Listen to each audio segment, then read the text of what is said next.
Jake Morrison walked slowly across the bridge of his ship. The metal floor made soft sounds under his boots. He looked out the big window at the stars. They looked the same as always, but everything had changed. His ship was called the UES Nightfall. It was not like any ship humans had ever built before. 3 years ago, aliens had tried to attack Earth. They thought humans were weak and stupid. They were wrong about the stupid part. The aliens crashed some of their ships when they tried to land. Human scientists took those broken ships apart piece by piece. They found something amazing inside them.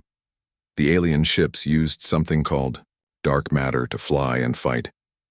Most humans had never heard of dark matter before. It was invisible and all around them, but they could not see it or touch it.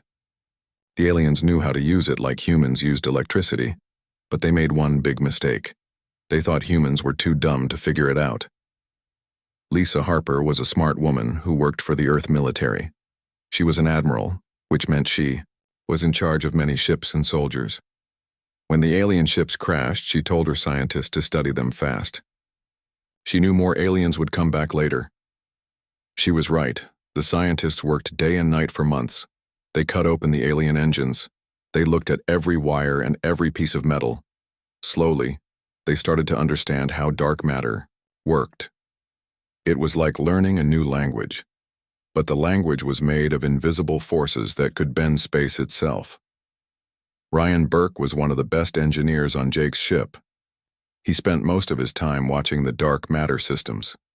These systems made the ship invisible to alien sensors. To any alien looking for them, the ship simply was not there.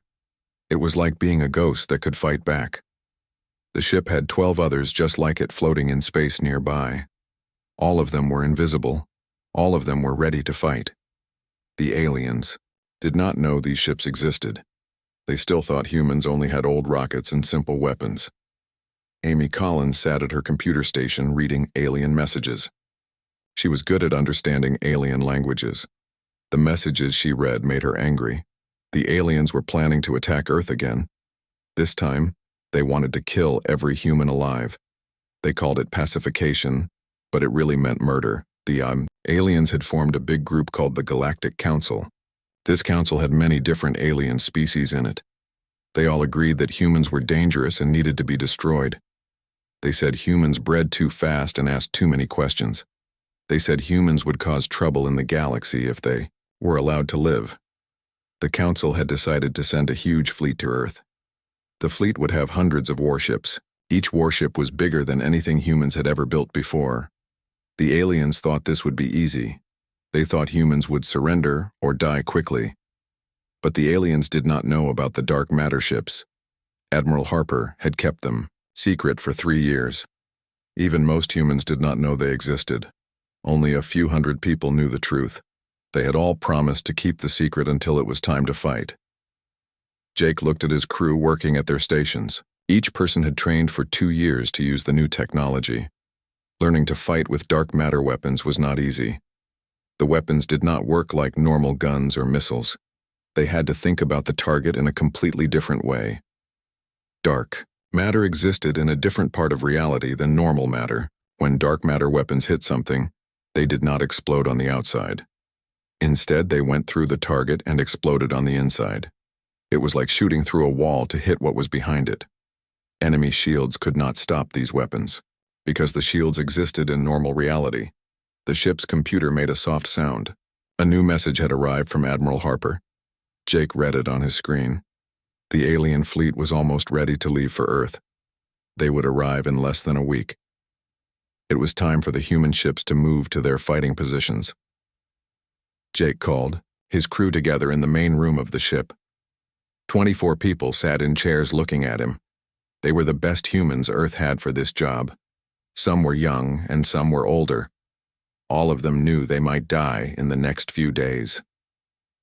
Jake spoke in a calm voice. He told them the alien fleet was coming.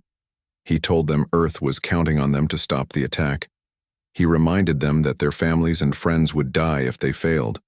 But he also told them they had advantages the aliens did not know about. The aliens thought they were fighting primitive humans with weak weapons. They did not know about dark matter technology. They would come to the solar system expecting an easy victory, Instead, they would find ghosts with teeth waiting for them. Lisa Harper sent one final message to all the human ships. She told them to remember why they were fighting. They were not fighting for conquest or glory. They were fighting for the right to exist. The aliens wanted to make humans extinct simply because they were afraid of what humans might become. The message ended with simple words that every human crew member memorized. Earth was their home. Humans were their family. No alien species had the right to decide if humans should live or die. Today, they would teach the galaxy that humans fight back when cornered.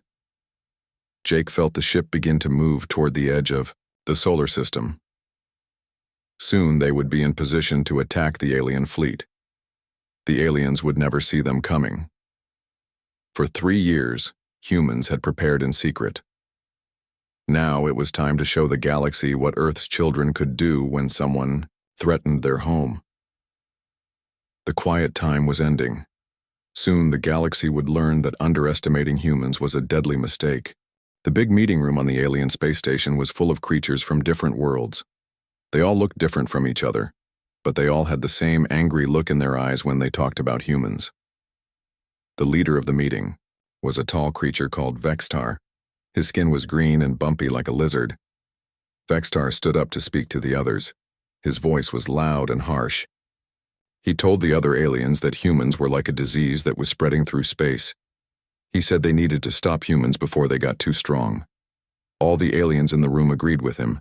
They made angry sounds and waved their arms. The aliens called themselves the Galactic Council. They had been the most powerful groups in space for thousands of years. They had destroyed many other species that they did not like.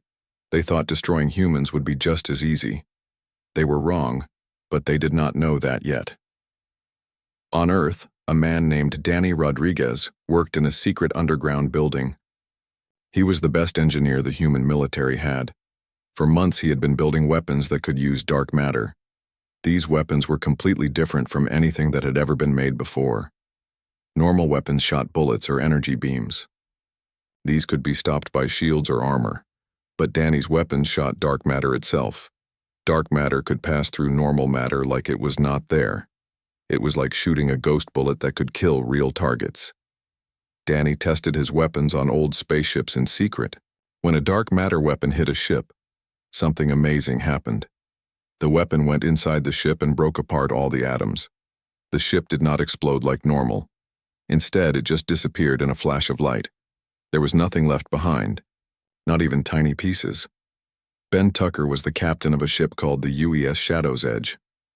He was a tough man who had been a soldier for 20 years. His ship was one of the 12 dark matter warships that Earth had built. He spent his days training his crew to fight in ways no human had ever fought before. Kate Williams was Ben's helper for fighting tactics.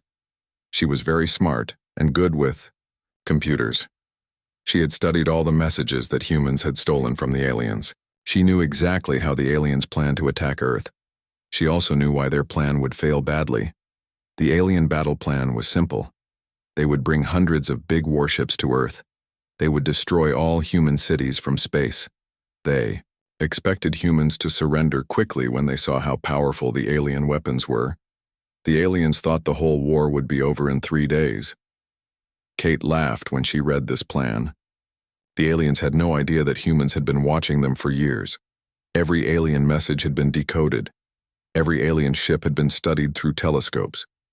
Humans knew exactly when the aliens were coming and what they planned to do. The aliens thought humans still used primitive rockets and nuclear weapons. They had seen human technology from before the dark matter discovery. To them, human weapons looked like toys compared to their advanced energy blasters and plasma cannons. They thought human ships were slow and weak. Alex Chen was a scientist who had made the most important discovery in human history. He had figured out why aliens could not see dark matter. All the advanced alien species had evolved beyond the ability to sense dark matter naturally. Their brains simply could not process it anymore. To them, it truly was invisible. This gave humans a huge advantage. Humans had evolved on a planet with a lot of dark matter around it. Human brains could sense dark matter if they learned how. With the right training and technology, Humans could see and use dark matter in ways that aliens could never imagine. Jake Morrison received a message from Admiral Harper. She told him that alien scouts had been seen near the edge of the solar system. The main alien fleet would arrive soon. Everything was ready for the biggest battle in human history. The aliens had no idea what was waiting for them. Admiral Harper had spent 3 years preparing for this moment. She had kept the dark matter ships completely secret. Even most of the human government did not know about them. The aliens thought they were attacking a helpless planet with primitive weapons. Instead, they were walking into a trap that would change the galaxy forever. The alien fleet was enormous. It had over 800 warships of different sizes. The biggest ones were like floating cities with thousands of aliens inside them. They had weapons that could destroy moons and shields that could stop anything humans had used before. At least, that was what the aliens thought. The aliens had studied old human battles from history books. They knew humans were brave fighters, but they thought human technology was thousands of years behind theirs. They planned to hover above Earth and demand surrender. If humans refused, they would start destroying cities one by one until humans gave up. What the aliens did not understand was that humans never gave up when their families were in danger. Throughout human history, people had fought impossible battles to protect their children. The aliens were about to learn this lesson in the hardest way possible. The alien commander was excited about the coming battle. His name was Zek-Cthulhu, and he had destroyed 12 other species in his long military career. He thought humans would be number 13. He told his soldiers that this would be an easy victory that would make them all famous. Zek-Cthulhu looked at pictures of Earth on his computer screen. He saw the blue oceans and white clouds. He saw the big cities full of humans living their normal lives. Soon, he thought, all of this would belong to the Galactic Council. The humans would be gone, and their planet would be given to a more deserving species. But Zek-Cthulhu was making the same mistake that had doomed many enemies of humanity throughout history. He was thinking about what humans used to be, not what they had become. He was preparing to fight the humans of yesterday, not the humans of today. The trap was set. The aliens were coming. Soon, the galaxy would learn that the most dangerous thing you can do is threaten a human's home. The alien fleet came out of hyperspace at the edge of the solar system like a swarm of angry metal insects. There were so many ships that they blocked out the stars behind them. Each ship was huge and covered with weapons that could destroy entire cities. The aliens felt confident as they looked at the small blue planet far away. Commander Zek-Cthulhu stood on the bridge of his flagship, a massive ship called the Devourer of Worlds. He looked at his computer screens showing the solar system. His sensors could see Earth and its moon, but they showed no human warships anywhere. This made Zek-Cthulhu smile with his sharp alien teeth. The tactical officer, a bug-like creature with 6 arms, clicked his claws as he spoke. He told Zek-Cthulhu that their sensors found no human military ships in the entire system. The humans appeared to have run away, or were hiding behind their planet like frightened children. This was exactly what the aliens had expected. What Zek-Cthulhu could not see were 12 human ships positioned around his fleet like invisible sharks. Each human ship was completely hidden by dark matter technology. To alien sensors, there was nothing there but empty space. The humans could see everything the aliens were doing, but the aliens could not see them at all. Jake Morrison stood on the bridge of the UES Nightfall, watching the alien fleet through his special dark matter sensors. The enemy ships were spread out in a formation that made them easy targets. The aliens felt so safe that they were not even trying to protect themselves properly. This would be their last mistake. Admiral Harper's voice came through the quantum radio to all human ships. Her words were calm, but deadly serious. She told the human captains that Earth was counting on them. Today, they would show the galaxy that humans were not helpless prey. Today, they would teach the aliens why underestimating humanity was fatal.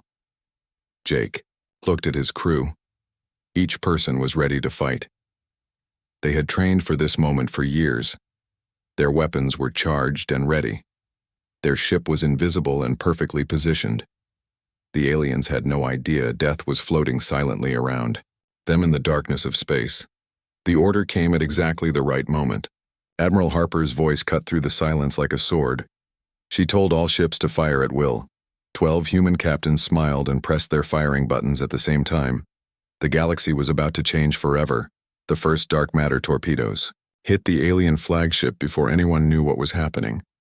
The weapons passed through the ship's shields like they were not there. They went through the hull without leaving holes. Then they exploded inside the ship, breaking apart every atom. In the engine room, Zekthul felt his ship shake violently. Alarms started screaming all around him. His officers shouted that the engines were gone, but they could not explain how it happened. There were no weapon signatures on their sensors. No energy beams had hit them. Their shields had not even been touched. Yet somehow their ship was dying. Other alien ships began exploding around the fleet. One moment they were fine, and the next moment they were clouds of glowing gas. The aliens could not see what was attacking them. Their sensors showed empty space, but their ships were being destroyed by invisible enemies. Ben Tucker commanded the UES Shadow's Edge as it moved through the alien fleet like a ghost. His ship fired dark matter weapons at 3 alien cruisers in a row. Each ship vanished in a bright flash as its atoms were torn apart from the inside. The other aliens nearby started shooting their weapons at empty space, trying to hit enemies they could not see. Kate Williams watched the battle from her station and felt amazed by what she saw. The alien fleet was in complete panic. Ships were flying in all directions, crashing into each other as they tried to escape from invisible attackers. Some aliens were abandoning their ships in small escape pods, but even those were being hunted, down by human weapons. Paul Harrison was the captain of the UES Dark Lance. His ship specialized in destroying the biggest alien warships. He aimed his main weapon at an alien dreadnought that was 2 miles long. The dark matter beam cut through the massive ship from front to back. The dreadnought broke in half and exploded like a giant firework. The aliens tried everything they could think of to fight back. They fired their weapons in every direction. They launched missiles at empty space. They tried to ram the areas where they thought human ships might be hiding. Nothing worked. Their enemies were like ghosts that could kill, but could not be killed.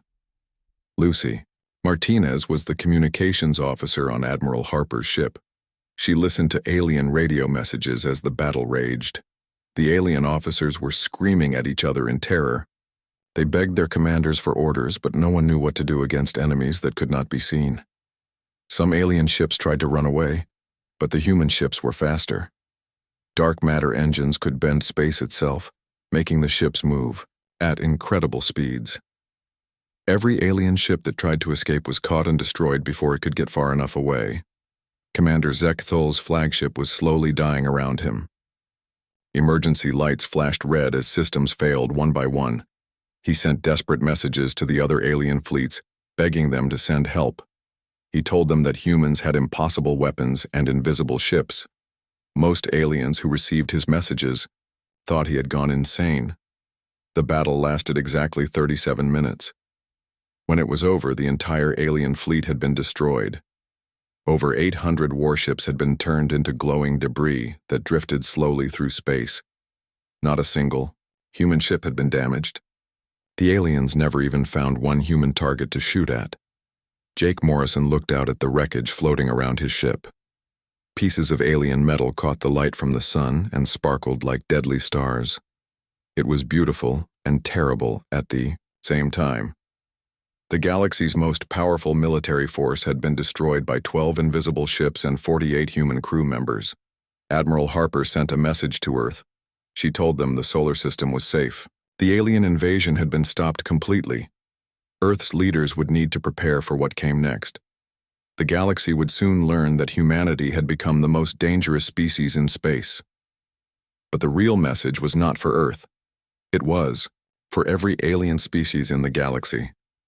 The message was simple and clear. Humanity had tried to live in peace, but the aliens had chosen war instead. Now they would learn what humans could do when their families were threatened. The storm had broken, and the galaxy would never be the same again. News of what happened at Earth spread through the galaxy faster than anyone thought possible. Alien traders who had heard the radio messages told other aliens at every spaceport they visited. Within days, every species in the galaxy knew that An entire battle fleet had vanished near a small blue planet. Most aliens did not believe the stories at first. How could primitive humans destroy hundreds of advanced warships? The stories seemed impossible. But then more reports came in from aliens who had been near the solar system. They all said the same thing. The human fleet had been invisible, and their weapons were like nothing anyone had ever seen. Susan Baker was the captain of a human ship called the UES Night Wraith. Admiral Harper had given her a special mission. She was supposed to visit the home planet of the aliens who had started the war. Her job was to show them that Earth could destroy their world if they wanted to, but would choose not to if the aliens surrendered. The alien planet was called Zephyria Prime. It was a beautiful world with purple oceans and silver cities. Millions of aliens lived there in tall buildings that reached up to the clouds. They had never been attacked by enemies from space. They thought their planet was completely safe from any threat. Greg Foster was the science officer on Susan's ship. He was very smart and understood exactly how dark matter weapons worked. He had calculated how much dark matter would be needed to crack the planet's surface without actually destroying the whole world. It would be a demonstration that would terrify the aliens, but not kill them all. When the human ship arrived at Zephyria Prime, the alien military was ready for them. Hundreds of warships surrounded the planet in defensive formations. The alien admiral, Kethavar, sent radio messages challenging the humans to show themselves and fight fairly. He promised to destroy any human ship that dared to approach his world. The problem was that Admiral Kethavar could not see the human ship. His sensors showed empty space around his planet. He knew humans were somewhere nearby because of the reports from the solar system, but he could not find them. It was like trying to fight shadows that refused to become solid. Susan Baker decided to end the confusion quickly. She ordered her weapons officer to fire a single dark matter probe at an empty mountain range on the planet's surface. The probe was not designed to kill anyone, but it would show the aliens what human weapons could really do. The dark matter probe hit the mountains and went deep into the planet's crust. Then it exploded with carefully controlled force. The entire continental shelf shifted and cracked. Earthquakes shook cities thousands of miles away. Alien scientists measuring the damage realized that humans could have split their planet in half if they had wanted to. Admiral Kethavar stared at his computer screens in shock. The humans had somehow reached through his entire fleet without being detected. They had struck his planet from impossible range with impossible weapons. If this had been a real attack instead of a demonstration, every alien on the planet would be dead. Kethavar sent a message to the human ship even though he could not see it. He asked what humans wanted from his people. He promised that his species would listen to any reasonable demands. The fear in his voice was obvious to anyone who heard the message. Susan answered by broadcasting on all radio frequencies so every alien in the system could hear her. She told them that humans did not want to conquer alien worlds or kill alien civilians. Earth only wanted to be left alone to live in peace. But if any species tried to destroy humanity again, Earth would fight back with weapons that could not be stopped. Nick Davis was the captain of another human ship called the UES Void Hunter. His mission was to visit the capital world of the Hegemony, the alien species that had first proposed destroying humanity. Like Susan, he was ordered to demonstrate human power without actually killing anyone. The Hegemony capital was a massive space station built around a small moon. Billions of aliens lived and worked there. It was the center of their government and their most important military base. They had weapons that could destroy entire solar systems, but all of those weapons were useless against enemies they could not see. Nick's ship appeared in the middle of their space station's defensive fleet. The aliens tried desperately to scan for human ships, but their sensors found nothing. Then Nick fired a dark matter beam that passed completely through the space station without touching a single building or killing a single alien. The beam continued on and destroyed a small asteroid on the far side of the system. The message was clear. Humans could have cut the space station in half and killed everyone inside. Instead, they chose to show mercy. But the next time might be different if the aliens continued to threaten Earth. All across the galaxy, alien leaders received similar visits from invisible human ships.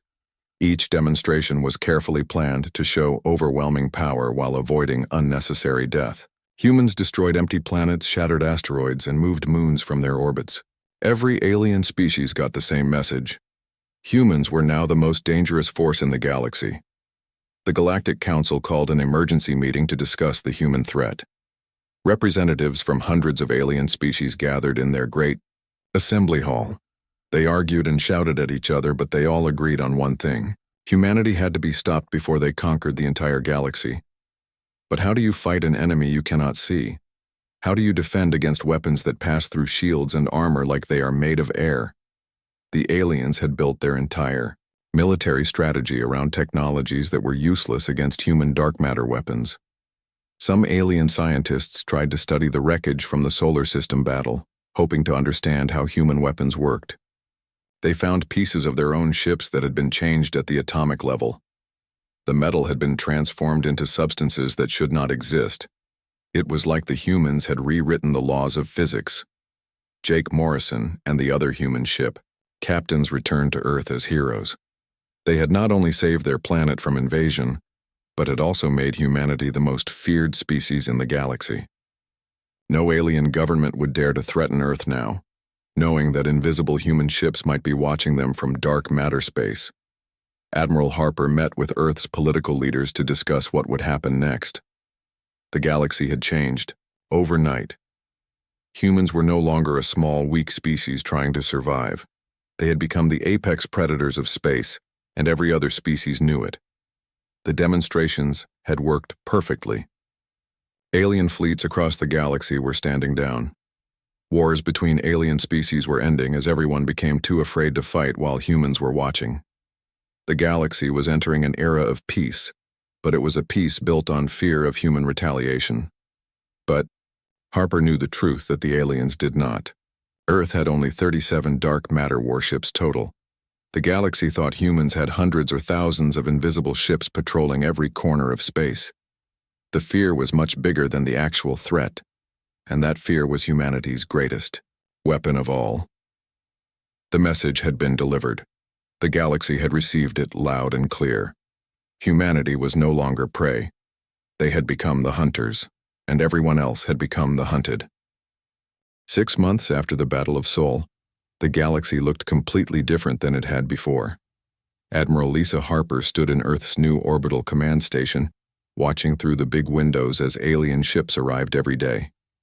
But these were not warships coming to attack. They were diplomatic vessels carrying ambassadors who wanted to make peace with humanity. The command station was huge and beautiful, built with technology that humans had learned from studying captured alien ships. It floated in space above Earth like a metal moon, protecting the planet below. From here, Harper could see both Earth and the stars beyond. It was the perfect place to watch over humanity's new position in the galaxy. Jake Morrison had been promoted to the rank of Commodore for his role in the Great Battle. He now commanded a small fleet of dark matter ships that patrolled the solar system. Most of the time, his ships stayed invisible.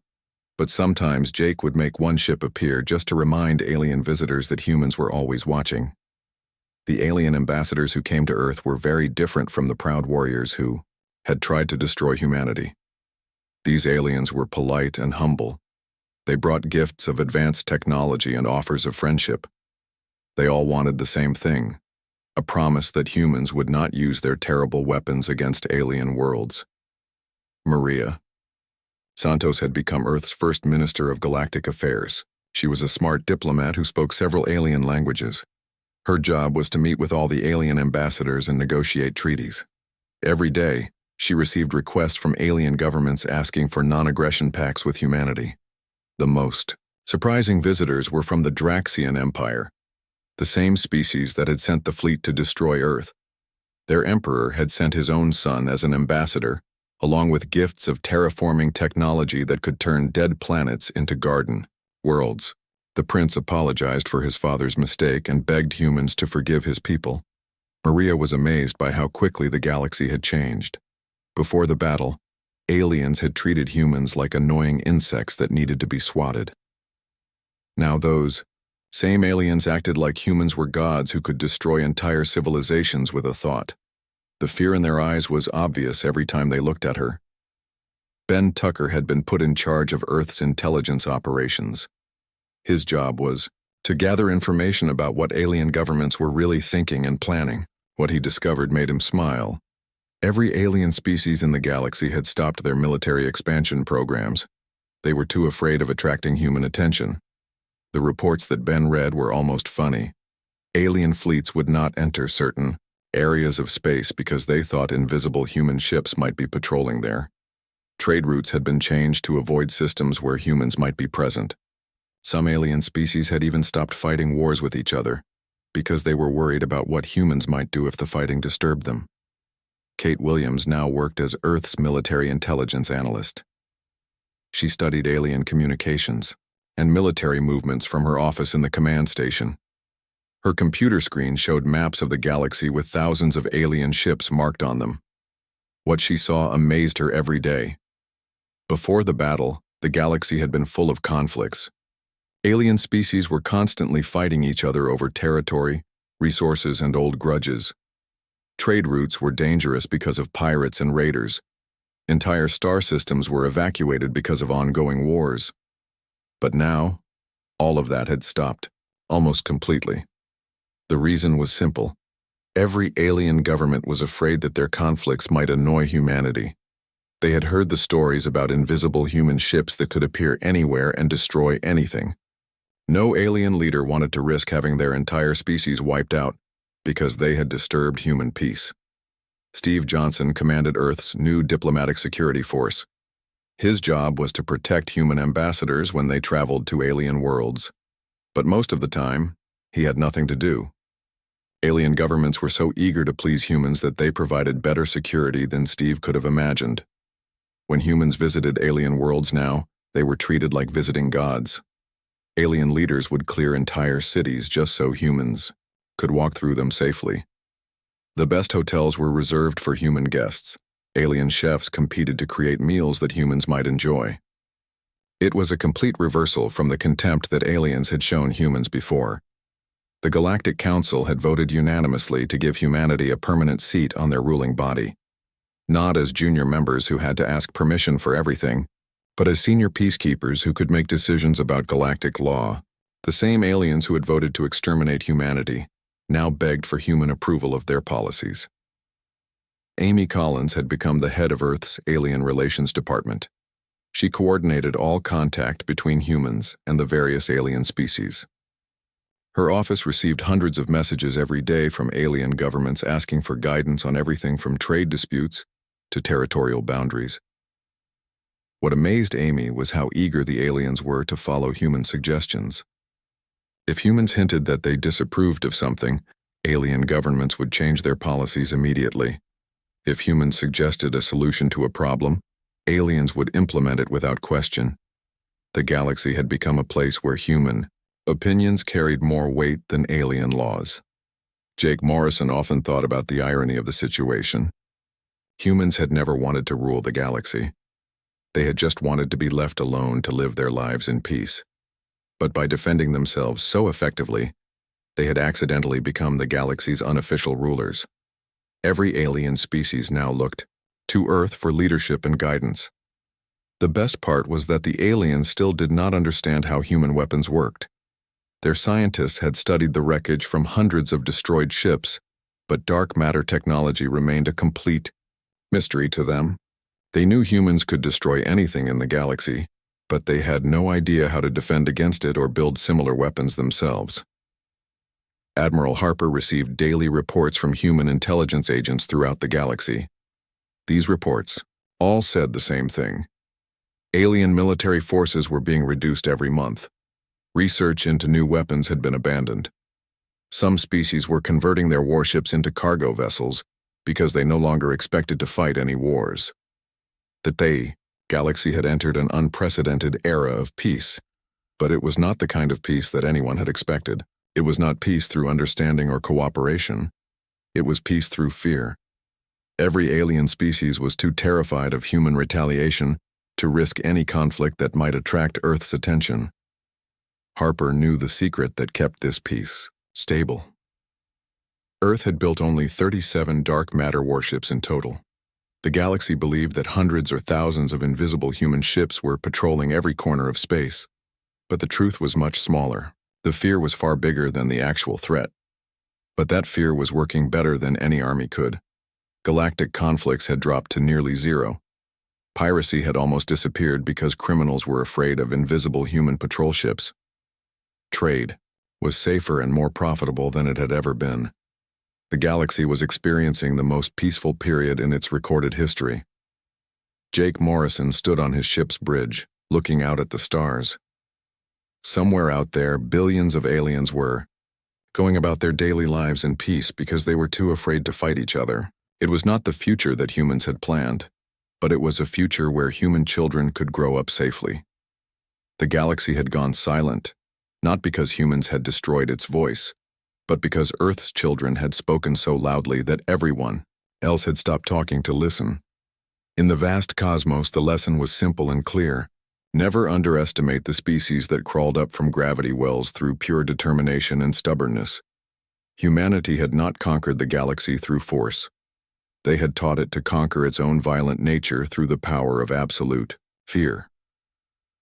The age of human dominance had not begun with a roar or a declaration.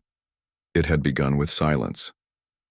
The kind of silence that falls when predators realize they have been outclassed by prey that refuse to run away.